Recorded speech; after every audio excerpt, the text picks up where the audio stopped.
This video was brought to you by AQS Management Systems, your leader in management systems training and project support.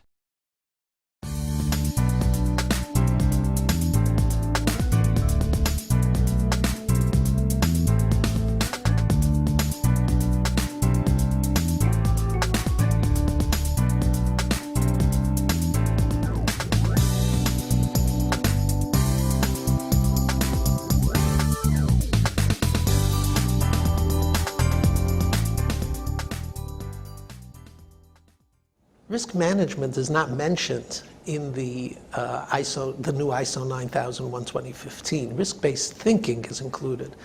And the thinking of the technical committee, and they're very right in doing this, is to use the terminology about risk to replace the old preventive action clause, which was in the ISO 9001:2008 version. So it is serving a very valuable purpose in updating and streamlining and making much more simple for the practitioner the idea of preventive action, which is don't only fix things after they're broken, but if you see something in trouble coming down the pike, prevent it. The standard does a very positive thing in referencing the ISO 31000 standard. So it's not mandated, and users don't have to create any kind of risk management system, but they have a fully defined and fully described reference to include as many components as they see fit based on the needs of their organization. Risk-based thinking means that you should be proactively engaged in thinking about the uncertainties that face your organization, what effects these uncertainties may have on your organization, and how will they affect your objectives. Will they have a positive consequence on your objectives? For example, preventive action in the old standard is a very, very positive consequence. Well, this standard is saying, think about this in advance, look at the positive consequences that you can have by putting into place procedures and preventive actions, although we're no longer using the term preventive actions, and those will have positive outcomes.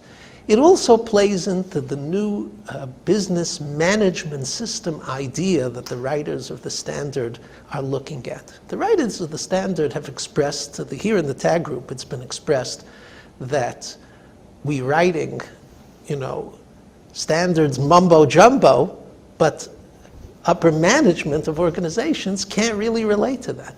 But upper management can absolutely relate to the idea of uncertainty having consequences.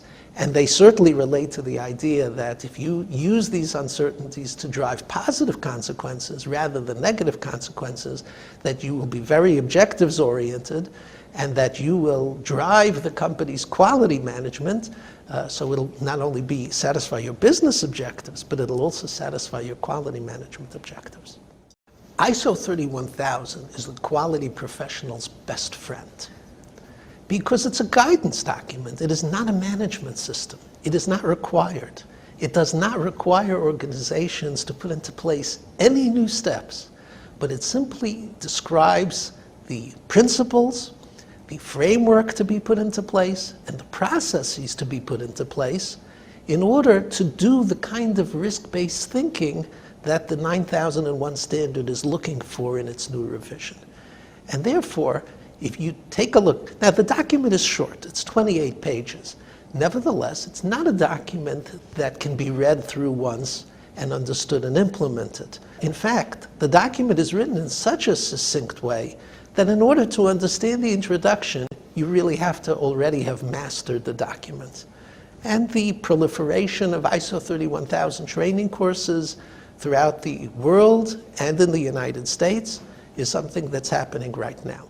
Establishing the context is a real breakthrough for the ISO 9001:2015 revision, because it leads the organization to the idea of being objectives-oriented.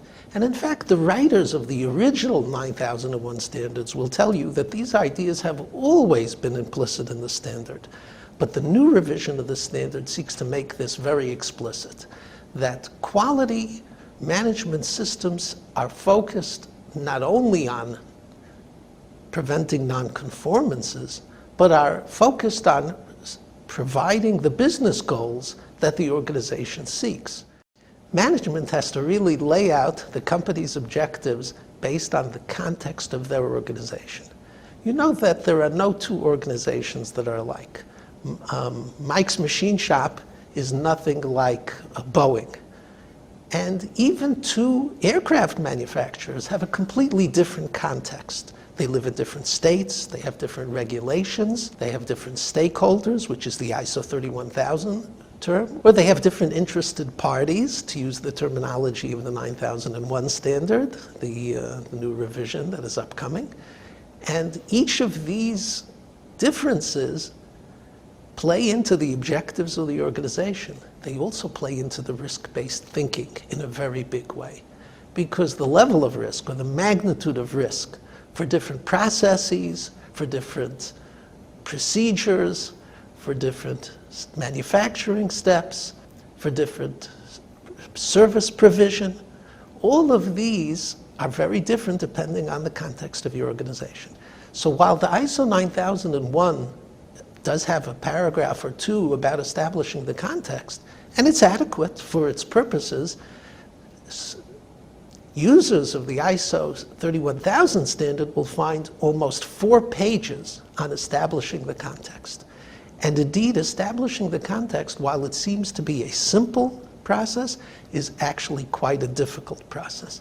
In training sessions that I do, I have students get up and try to establish the internal and external context of their own organization. And this is a lengthy process.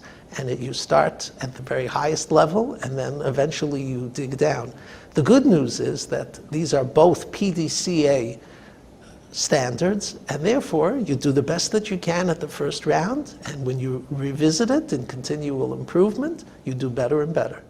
The ISO 9001 does follow the ISO 31000 new definition of risk. Although the words are not the same, philosophically they are incongruence. And that is that in the world, people look at risk as a slip and fall, as a financial loss, as a tornado. ISO 31000 looks at risk very differently and says that risk is simply the effect of uncertainty on your objectives. Or in the ISO 9001 standard, that definition is still being tossed around, but it also talks about risk being the effect of uncertainty on, and we'll see where that goes in the definition.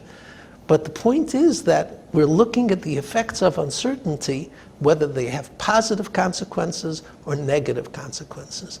There is no such thing as a positive risk or a negative risk according to the ISO 31000 standard, but there is risk, which means the effect of the uncertainty that has positive consequences, and risk that has negative consequences.